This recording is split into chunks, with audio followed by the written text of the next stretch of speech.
وابستہ ہے امید میری تیرے کرم سے۔ معزز سامعین کرام، پردہ نشین خواتین اسلام، اللہ رب العزت بہت حیا والے ہیں۔ اللہ تعالیٰ فرماتا ہے کہ جب بندے میرے سامنے اپنے ہاتھ پھیلاتے ہیں، وہ مجھ سے دعا مانگتے ہیں، مغفرت طلب کرتے ہیں، اور ان میں کوئی سفید داڑھی والے، سفید بال والے ہوتے ہیں، تو ان کی دعاؤں کو رد کرتے ہوئے مجھے حیا آ جاتی ہے، شرم آ جاتی ہے۔ تو اللہ تعالیٰ بہت حیا والے ہیں، شرم والے ہیں، غیرت والے ہیں۔ اللہ کے رسول صلی اللہ علیہ وسلم بھی بہت حیادار اور غیرت والے تھے۔ صحابہ کرام بھی بہت ہی غیرت اور شرم و حیا والے تھے۔ صحابہ کے بعد تابعین بھی بہت غیرت اور حیا اور شرم والے تھے۔ تابعین کے بعد تبع تابعین کا دور آیا، وہ بھی حیا اور غیرت والے تھے۔ اس کے بعد ہمارے اسلاف کا زمانہ آیا، وہ بھی بہت غیرت اور شرم و حیا والے تھے۔ پھر زمانہ جس طرح سے بڑھتا گیا، جیسے جیسے بڑھتا گیا، شرم و حیا میں کمی آتی رہی۔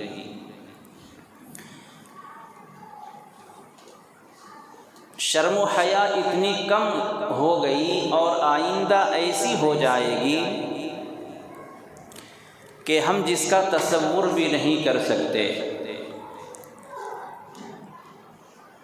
حضرت امام ابو حنیفہ رحمۃ اللہ علیہ یہ صحابی بھی نہیں ہیں،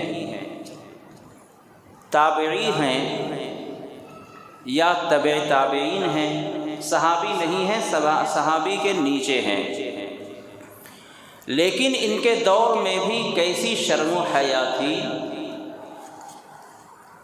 لکھا ہے کتابوں میں کہ ایک مرتبہ ایک نوجوان پانی نہانے کے بعد، غسل کرنے کے بعد، وہ لنگی یا کوئی ٹوال وغیرہ پہن کر نکل رہا تھا جو گھٹنے سے اوپر تھا۔ حضرت امام ابو حنیفہ رحمۃ اللہ علیہ کی نگاہ جیسی ہی پڑی، اچانک آپ نے اپنی آنکھیں بند کر لی۔ اس نوجوان نے نزدیک آ کر دیکھا تو آپ کی آنکھیں بند تھیں، تو انہوں نے مذاقاً کہا کہ نعمان، آپ کب سے اندھے ہو گئے؟ نعمان آپ کا نام تھا۔ نعمان، آپ کب سے اندھے ہو گئے؟ تو حضرت امام ابو حنیفہ رحمۃ اللہ علیہ نے فرمایا کہ جب سے تمہارے اندر سے شرم و حیا رخصت ہو گئی، میں اندھا ہو گیا۔ صحابی کے بعد یعنی اگر کوئی گھٹنے تک اگر پہنا ہوا ہے، گھٹنے سے اوپر ہے، تو وہاں بھی شرم آتی تھی، اب تو ننگے چل رہے ہیں۔ شرم و حیا کیسی تھی اور کیسی ہو گئی۔ مردوں کے لیے ناف سے لے کر گھٹنے کے نیچے تک، یعنی گھٹنے کی جو ہڈی ہے وہ بھی پردے میں داخل ہے، تو مرد کے لیے ناف سے لے کر گھٹنے تک چھپانا یہ ضروری ہے، واجب ہے، فرض ہے۔ اس کے نیچے اگر ظاہر ہو جائے تو چلے گا، ناف کے اوپر پیٹ کا حصہ، سینے کا حصہ ظاہر ہو جائے چلے گا۔ حالت احرام میں کیا ہوتا ہے؟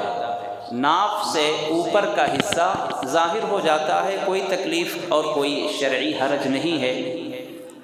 تو حضرت امام ابو حنیفہ نے دیکھا کہ اس نے جو لنگی یا تہبند یا نکر جو پہنی ہے وہ گھٹنے سے اوپر ہے، تو آپ نے اپنی آنکھیں بند کر لی۔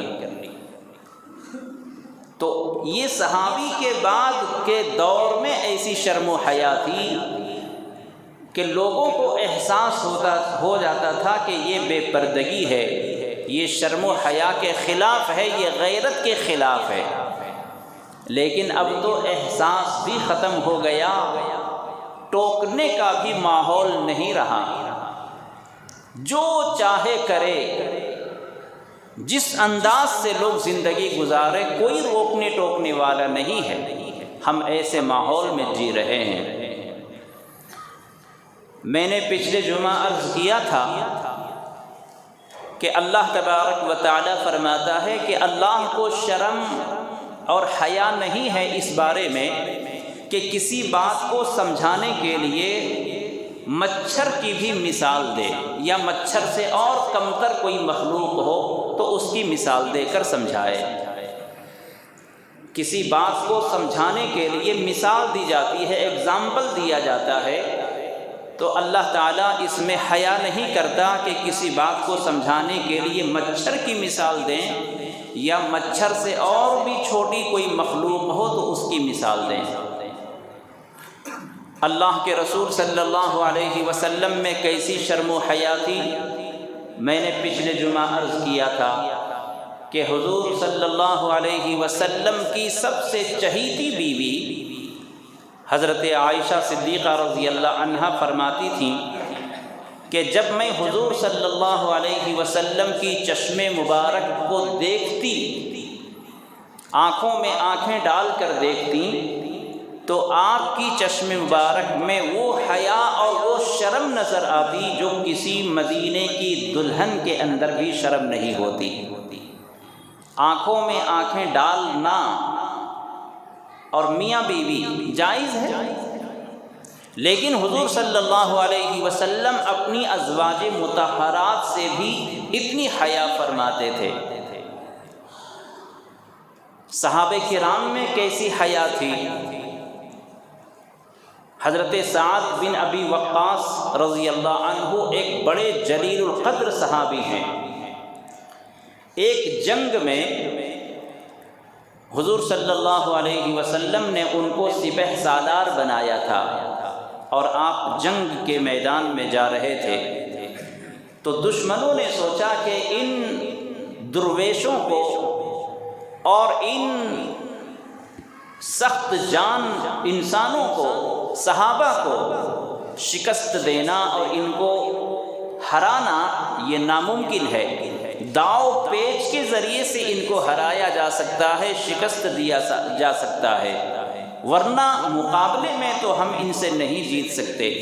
تو انہوں نے سوچا دشمنوں نے کہ ہم ان صحابہ کرام کو کیسے ہرا سکتے ہیں، کیسے شکست دے سکتے ہیں۔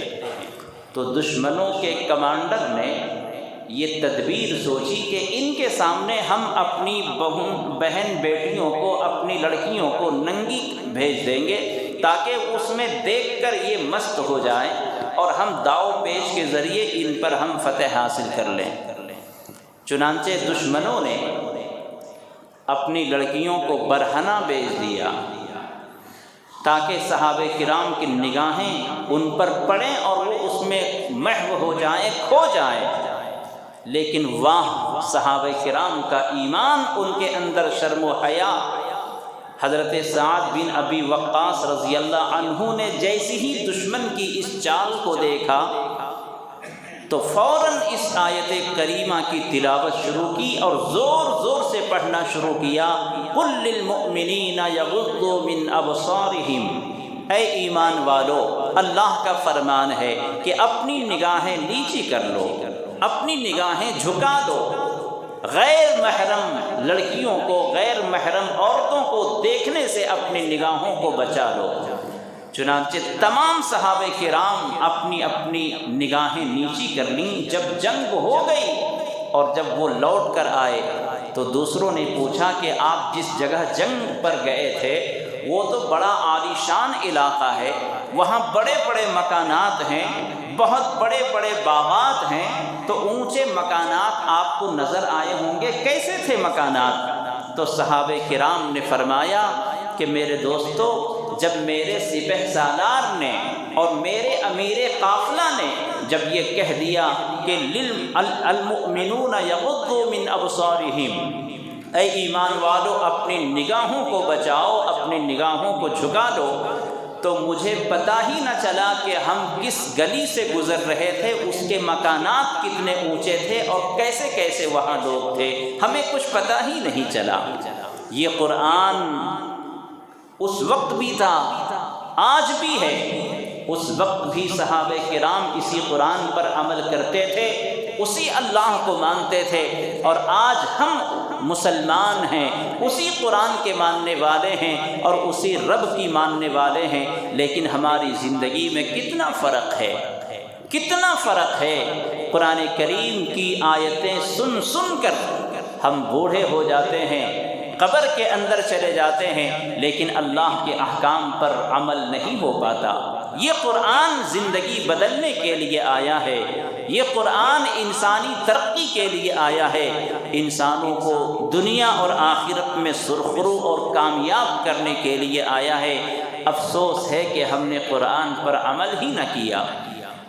صحابہ کرام میں ایسی شرم و حیا تھی، ایک ایک آیت پر عمل کرتے تھے، اسی لیے اللہ تعالیٰ نے ان کو زمانے میں چمکا دیا، اور پھر صحابہ کرام کے بعد جو دور آئے ان ادوار میں بھی مسلمانوں نے ان کے نقش قدم پر چل کر اللہ کی اطاعت و فرما برداری کی، اور اللہ تعالیٰ نے ان کے کارناموں کو زندہ رکھا ہے۔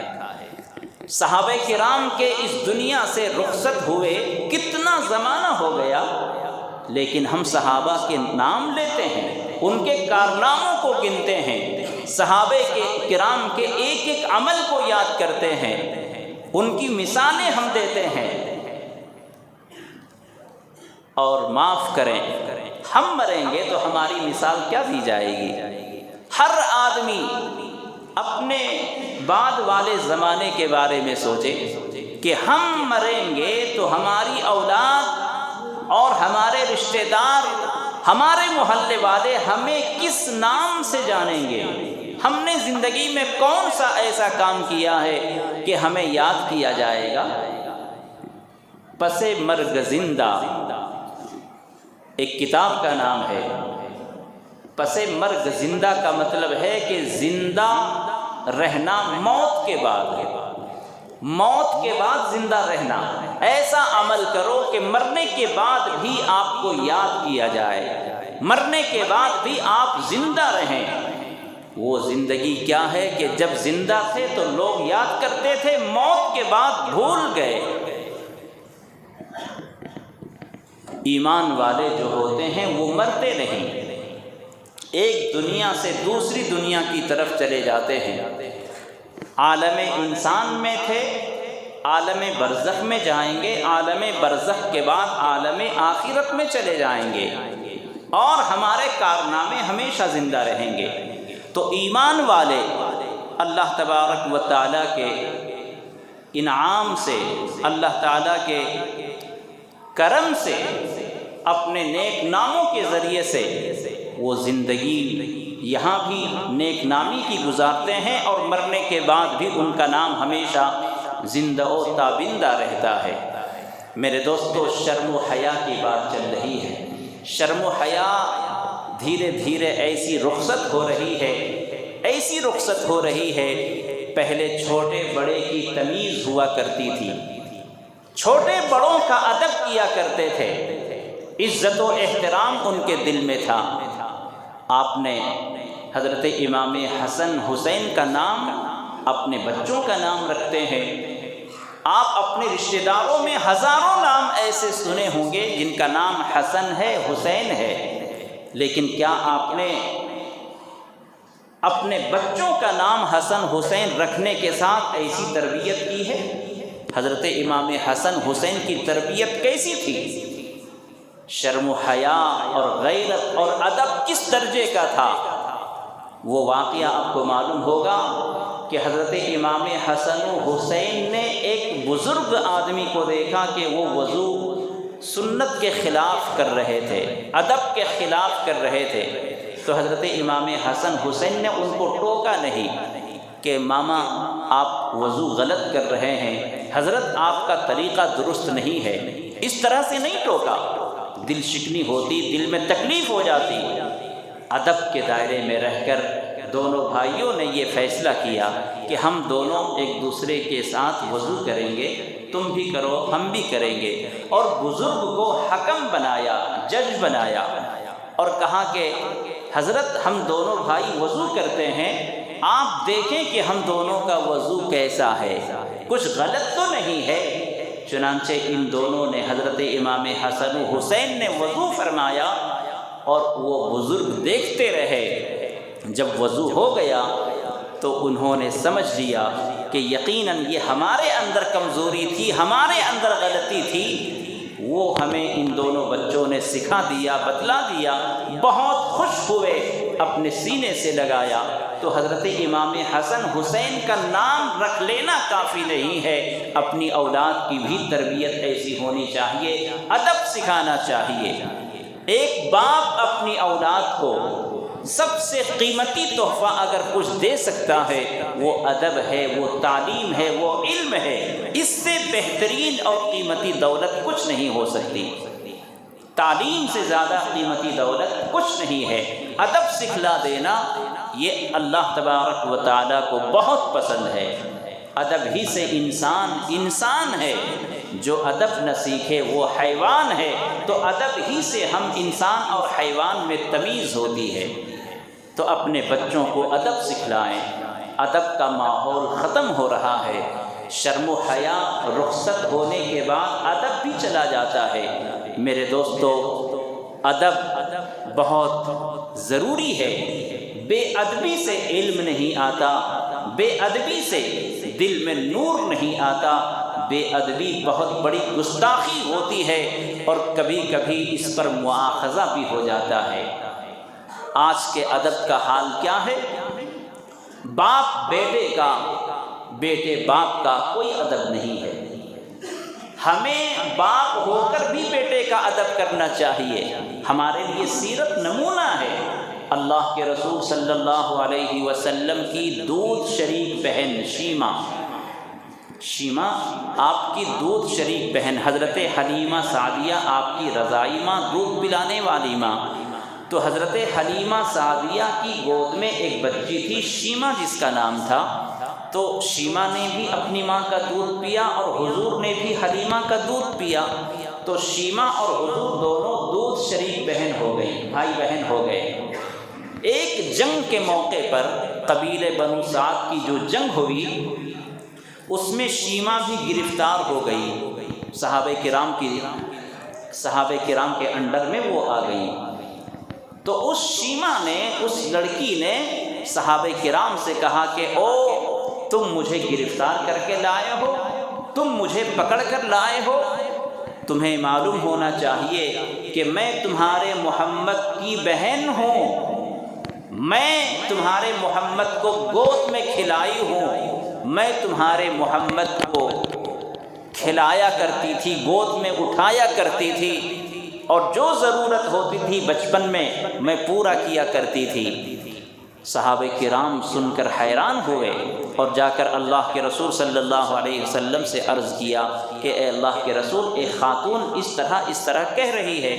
تو حضور نے پوچھا کہ کہیں وہ اس کا نام شیمہ تو نہیں ہے؟ تو صحابہ نے کہا کہ ہاں اس کا نام شیمہ ہے۔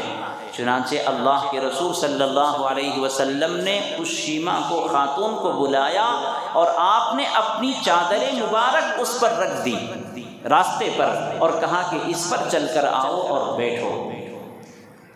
تو باپ اپنے بیٹے کا، اپنی اولاد کا، بھائی اپنی بہن کا ادب کرے۔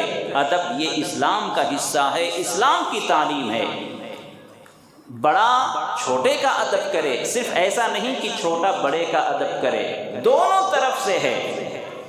چھوٹا بڑے کا ادب کرے، بڑا چھوٹے کا ادب کرے، تب جا کر ماحول بنتا ہے۔ آج ہمارے گھر میں تربیت نہیں ہے۔ جب گھر میں تربیت نہیں ہوتی تو آگے کہاں ہوگی؟ جو زیادہ تر وقت بچوں کے گزرتے ہیں وہ ہمارے گھروں میں اور تعلیمی اداروں میں۔ یہ دو جگہیں بننے کی ہیں، انسان انہی دو جگہوں پہ بنتا ہے، تو ان دونوں جگہوں پر اگر تربیت ہوتی ہے تو وہ بچہ کامیاب ہوتا ہے، آگے چل کر نامور بنتا ہے۔ آج کا ماحول ایسا ہے کہ باپ کے سامنے بیٹھ کر بیٹا سگریٹ پیتا ہے، لا حول ولا قوت الا باللہ۔ اس سے زیادہ افسوسناک واقعہ ہے کہ جب باپ کہیں مارکیٹ جا رہا ہو تو بیٹا سگریٹ منگواتا ہے، غلط باتیں ان سے منواتا ہے، ادب نہیں ہے۔ ایک زمانہ تھا میرے دوستو، لوگوں میں ادب تھا، غیرت تھی، شرم و حیا تھی، اپنے آپ کو کمتر سمجھتے تھے، اکڑ نہیں تھی دلوں کے اندر۔ حضرت بایزید بسطامی رحمۃ اللہ علیہ کا نام آپ نے سنا ہے، بہت بڑے اللہ کے ولی گزرے ہیں۔ ایک مرتبہ اس علاقے میں بارش نہیں ہو رہی تھی، قحط سالی تھی، لوگ پریشان تھے، تو ایک مرتبہ ماحول میں، محلے میں ایسی بات چلی کہ لگتا ہے کہ اس محلے میں، اس علاقے میں کوئی گنہگار بندہ ہے جس کی وجہ سے اللہ کی رحمت بارش نہیں ہو رہی ہے۔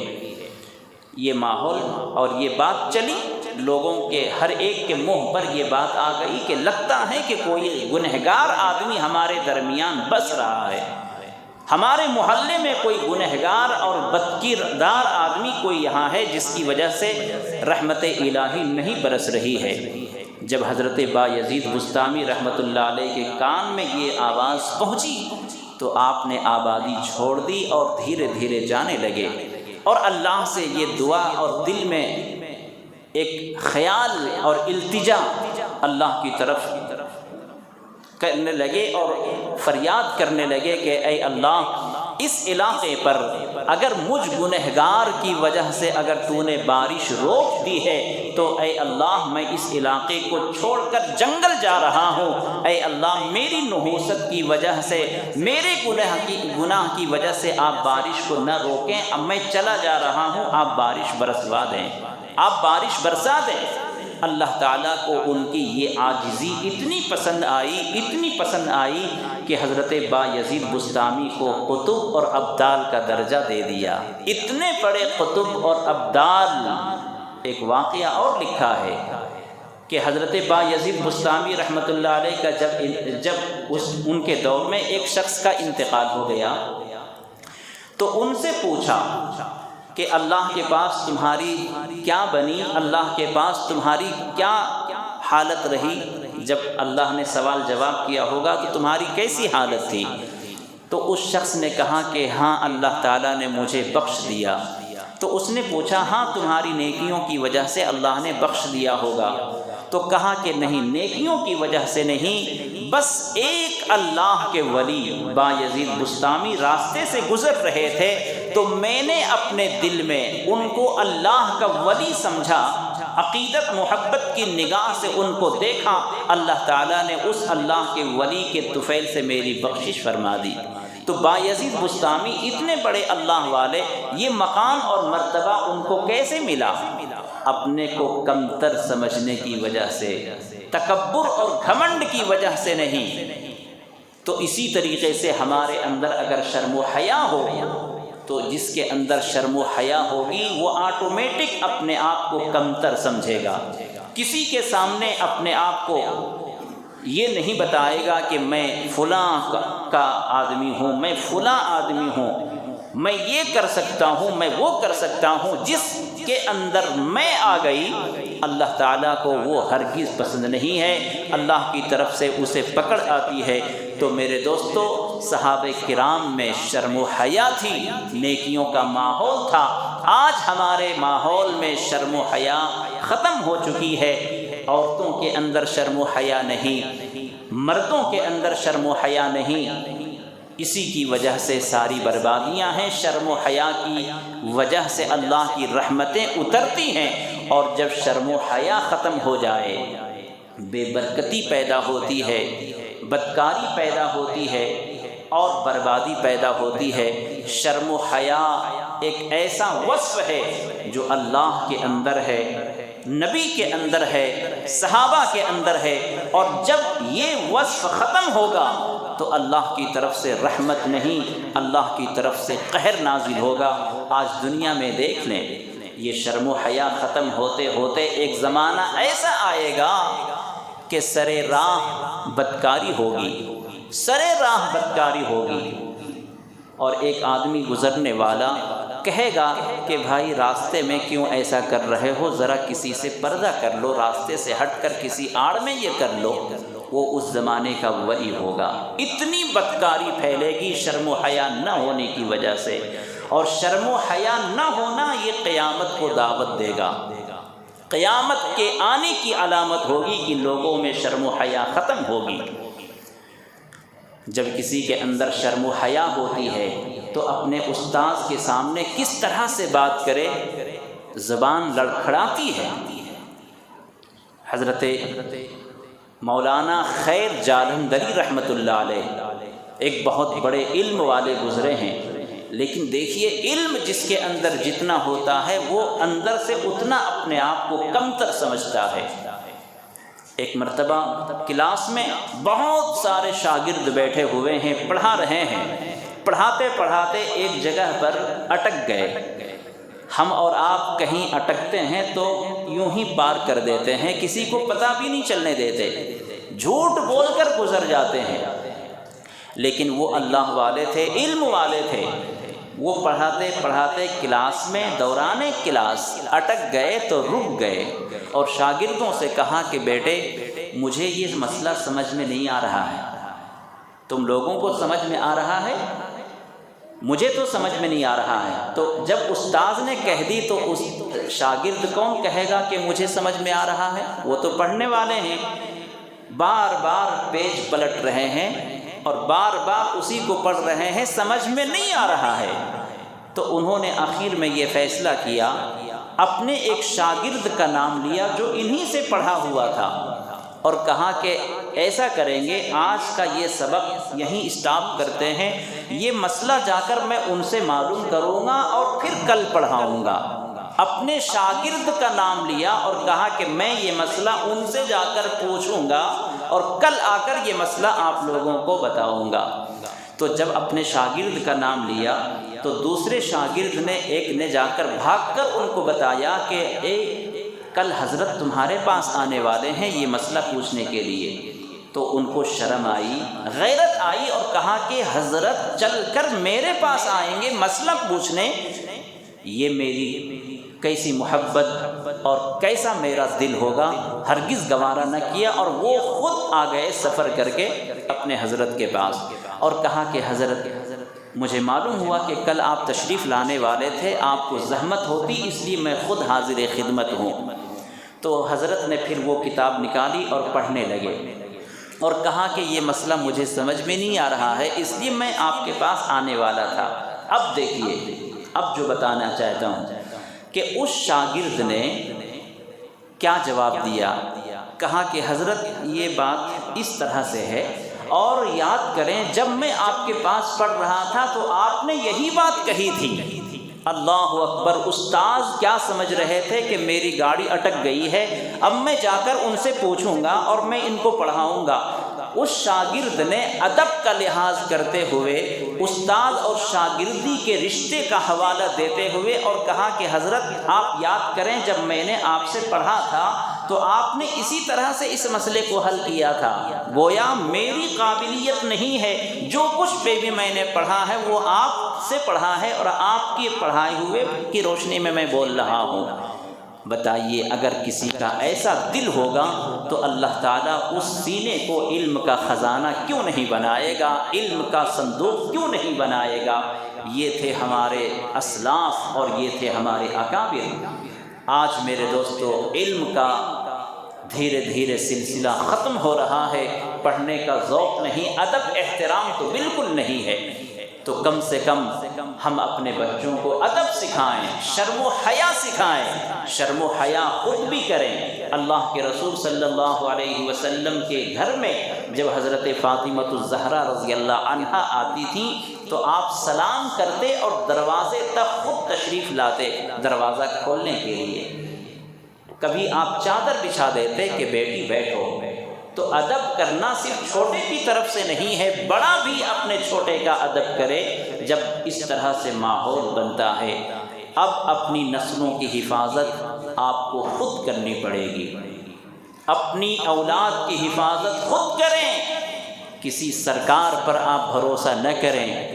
ابھی 3-4 دن پہلے کتنا دردناک واقعہ ہمارے علاقے کا، 2 9th کلاس میں پڑھنے والے بلاسم اسکول کے اسٹوڈنٹ، فرسٹ کلاس کے رہنے والے غالباً، دونوں کنگیری کے نائس روڈ پر حادثے کا شکار ہوئے۔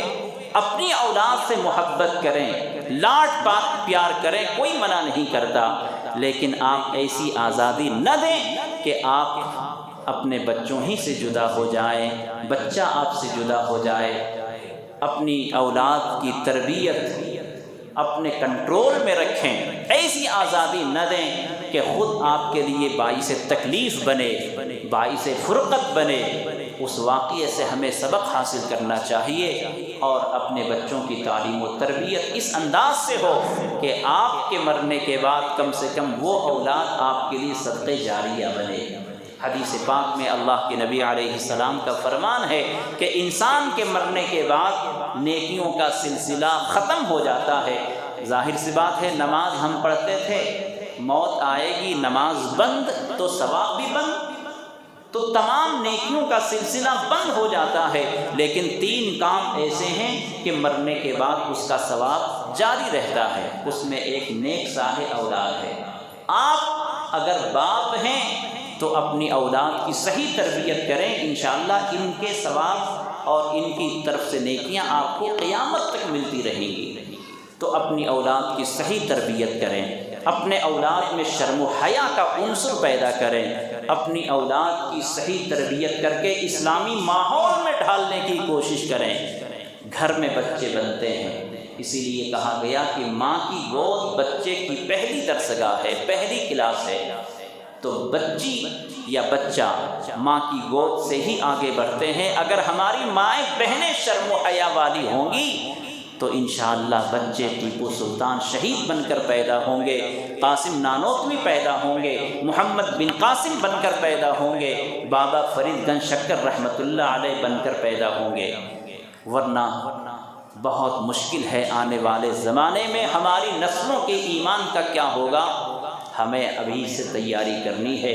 اللہ تعالی ہم سب کو ایمان کامل عطا فرمائے، شرم و حیا کی دولت سے مالا مال فرمائے۔ وآخر دعوانا ان الحمد للہ رب العالمین۔